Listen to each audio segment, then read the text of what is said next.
ಲೋಕಸಭೆ ಚುನಾವಣೆಯಲ್ಲಿ ಮತ್ತೆ ಸ್ಪರ್ಧಿಸುವಂತೆ ಸಂಸದ ಅನಂತಕುಮಾರ್ ಹೆಗಡೆಗೆ ಕಾರ್ಯಕರ್ತರು ಒತ್ತಾಯ ಮಾಡ್ತಾ ಇದ್ದಾರೆ. ಶಿರಸಿಯ ಅನಂತಕುಮಾರ್ ಹೆಗಡೆ ನಿವಾಸಕ್ಕೆ ನೂರಾರು ಕಾರ್ಯಕರ್ತರು ಆಗಮಿಸಿದ್ದು ಮರು ಸ್ಪರ್ಧೆ ಮಾಡಲೇಬೇಕು ಅಂತ ಒತ್ತಾಯಿಸ್ತಾ ಇದ್ದಾರೆ. ಜಿಲ್ಲೆಯಲ್ಲಿ ಹಿಂದುತ್ವ ಉಳಿಬೇಕಂದ್ರೆ ಅನಂತಕುಮಾರ್ ಹೆಗಡೆ ಸ್ಪರ್ಧೆ ಮಾಡಲೇಬೇಕು. ನೀವು ಸ್ಪರ್ಧೆ ಮಾಡ್ತೇನೆ ಅಂತ ಹೇಳಿ ನಿಮ್ಮನ್ನ ಗೆಲ್ಲಿಸಿ ತರುವ ಕೆಲಸ ನಮ್ಮದು ಅಂತ ಕಾರ್ಯಕರ್ತರು ಹೇಳಿದ್ದಾರೆ. ಪ್ರಚಾರಕ್ಕೆ ಕ್ಷೇತ್ರ ಸುತ್ತಾಡೋದು ಬೇಡ, ನಾವು ಸುತ್ತಾಡಿ ಗೆಲ್ಲಿಸ್ತೇವೆ. ನಾಮಿನೇಷನ್ ಸಲ್ಲಿಸಿದ್ರೆ ಸಾಕು, ಉಳಿದ ಕೆಲಸ ನಾವು ಮಾಡ್ತೇವೆ. ನೀವು ಸ್ಪರ್ಧೆ ಮಾಡದಿದ್ರೆ ನಾಳೆಯಿಂದ ನಿಮ್ಮ ಮನೆ ಮುಂದೆ ಉಪವಾಸ ಸತ್ಯಾಗ್ರಹ ಮಾಡ್ತೇವೆ ಅಂತ ಬಿಜೆಪಿ ಕಾರ್ಯಕರ್ತರು ಹೇಳಿದ್ದಾರೆ. ಹೊಸ ವರ್ಷಾಚರಣೆಗೆ ಕೌಂಟ್ಡೌನ್ ಶುರುವಾಗಿದ್ದು ರಾಜ್ಯ ರಾಜಧಾನಿ ಬೆಂಗಳೂರು ಹೊಸ ವರ್ಷಾಚರಣೆಗೆ ಸಿದ್ಧವಾಗಿದೆ. ನ್ಯೂ ಇಯರ್ ಸೆಲೆಬ್ರೇಷನ್ಗೆ ಬ್ರಿಗೇಡ್ ರೋಡ್ ಸಿದ್ಧವಾಗಿದೆ.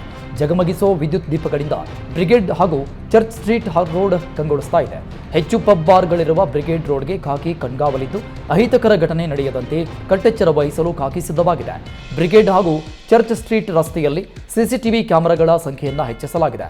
ಬ್ರಿಗೇಡ್ ರೋಡ್ ಲಕ್ಷಾಂತರ ಜನ ಆಗಮಿಸುವ ಸಾಧ್ಯತೆ ಇದ್ದು ಬ್ರಿಗೇಡ್ ಹಾಗೂ ಚರ್ಚ್ ಸ್ಟ್ರೀಟ್ ರಸ್ತೆ ಸೇರಿದಂತೆ ಸುತ್ತಮುತ್ತ 1200ಕ್ಕೂ ಹೆಚ್ಚು ಸಿಸಿ ಕ್ಯಾಮೆರಾ ಅಳವಡಿಕೆ ಮಾಡಲಾಗ್ತಾ ಇದೆ. ಕೋಲಾರದಲ್ಲಾದ ಮರ್ಯಾದೆ ಹತ್ಯೆ ನಿಜಕ್ಕೂ ಬೆಚ್ಚಿ ಬೀಳಿಸುವಂತದ್ದು. 17 ವರ್ಷದ ಮಗಳನ್ನ ತಂದೆಯೇ ಹತ್ಯೆ ಮಾಡಿದ್ದಾರೆ. ಮುಳಬಾಗಿಲು ತಾಲೂಕು ಮುಷ್ಟೂರು ಗ್ರಾಮದಲ್ಲಿ ಈ ದಾರುಣ ಘಟನೆ ನಡೆದಿದೆ. ಮೇ ತಿಂಗಳಲ್ಲಿ ನಡೆದ ಕೊಲೆ ಪ್ರಕರಣ ತಡವಾಗಿ ಬೆಳಕಿಗೆ ಬಂದಿದೆ. ಅರ್ಚಿತಾ ತಂದೆಯಿಂದಲೇ ಕೊಲೆಯಾದ ಮೃತ ದುರ್ದೈವಿ. ಮದುವೆಗೂ ಮೊದಲೇ ಬೇರೊಬ್ಬರ ಜೊತೆ ಅರ್ಪಿತಾ ಪ್ರೀತಿ ಮಾಡ್ತಾ ಇದ್ದಳು. ಮಗಳ ಪ್ರೀತಿಯನ್ನ ವಿರೋಧಿಸಿ ಬೇರೊಬ್ಬನ ಜೊತೆ ಮದುವೆ ಮಾಡಿದ್ರು. ಮಗಳು ಅಪ್ರಾಪ್ತಿ ಆಗಿದ್ರೂ ಸಹ 3 ತಿಂಗಳ ಹಿಂದೆ ತಂದೆ ರವಿ ಮದುವೆ ಮಾಡಿದ್ದ. ಮದುವೆ ಬಳಿಕ ಅರ್ಚಿತಾ ಸರಿಯಾಗಿ ಸಂಸಾರ ಮಾಡ್ತಾ ಇಲ್ಲ ಅಂತ ಮಾವನ ಬಳಿ ಅಳಿಯ ದೂರು ಕೊಟ್ಟಿದ್ದ. ತವರು ಮನೆಗೆ ಕರೆತಂದು ಬುದ್ಧಿ ಹೇಳಿದ್ರು. ಪ್ರೀತಿಸಿದವನೇ ಬೇಕು ಅಂತ ಅರ್ಚಿತಾ ಪಟ್ಟು ಹಿಡಿದಿದ್ಲು.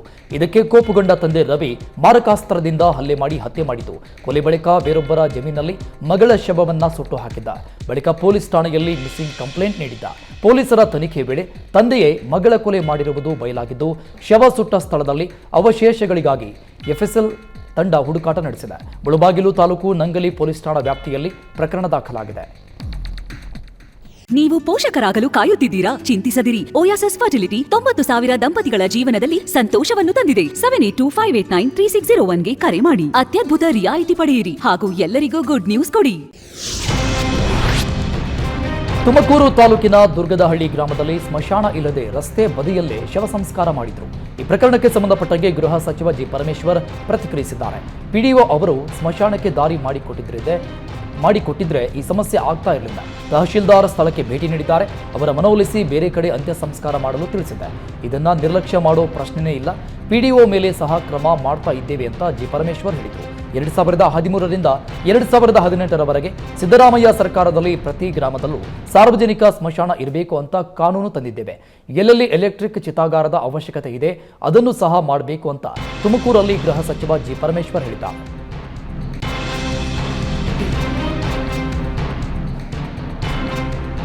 ಮುಸ್ಲಿಂ ಮಹಿಳೆಯರ ವಿರುದ್ಧ ಅವಹೇಳನಕಾರಿ ಹೇಳಿಕೆ ನೀಡಿದ್ದಾರೆ ಅಂತ ಕಲ್ಲಡ್ಕ ಪ್ರಭಾಕರ್ ವಿರುದ್ಧ ಆರೋಪ ಕೇಳಿಬಂದಿದೆ.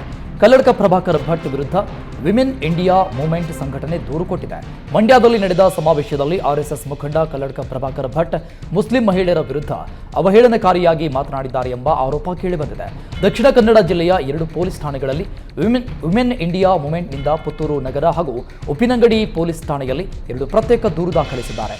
ಮಂಡ್ಯದಲ್ಲಿ ನಡೆದ ಸಮಾವೇಶದಲ್ಲಿ ಉದ್ದೇಶಪೂರ್ವಕವಾಗಿಯೇ ಮುಸ್ಲಿಂ ಮಹಿಳೆಯರ ಬಗ್ಗೆ ಅತ್ಯಂತ ಕೀಳಾಗಿ ಅವಮಾನಿಸಿದ್ದಾರೆ ಅಂತ ದೂರು ಕೊಟ್ಟಿದ್ದಾರೆ.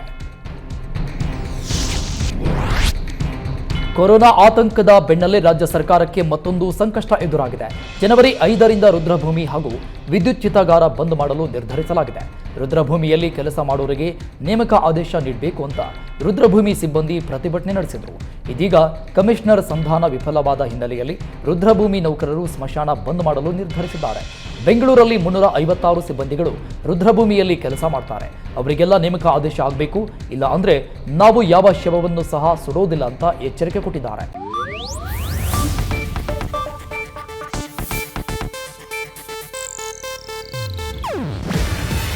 ಇದು ಏಷ್ಯಾನೆಟ್ ನ್ಯೂಸ್ ನೆಟ್ವರ್ಕ್ ಪ್ರಸ್ತುತಿ. ನೀವು ನೋಡ್ತಿದ್ದೀರಾ ಏಷ್ಯಾನೆಟ್ ಸುವರ್ಣ ನ್ಯೂಸ್.